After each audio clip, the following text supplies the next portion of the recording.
It's Saturday night, I'm John Kramer, and this week SNL delivered an amazingly good political sketch, but unfortunately it wasn't on their show.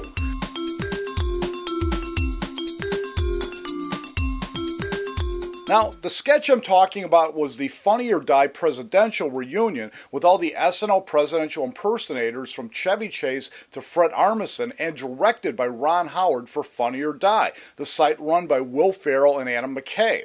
Now, the sketch was done to draw attention to the fight currently on in Washington to create a consumer financial protection agency, which you've got to admit isn't exactly a subject you'd think to find ripe for comedy, but funny it was, unlike the opening sketch of the show tonight. And I think that the main difference between the two sketches, other than the amazing star power of the presidential reunion, I mean, they even got Jim Carrey in on this, was that the SNL opener was boring and predictable, beating a single joke into the ground. This idea that Obama doesn't care about what happens to the Democratic candidates in the fall, when nothing could be further from the truth. While on the other hand, the Funny or Die piece was filled with dozens of great one-liners and excitement as each of the presidents made their entrances, which leads me to wonder about what the hell is going on in the political writing room at SNL lately. They never seem to have any trouble churning out great one-liners for Seth Meyers during Weekend Update,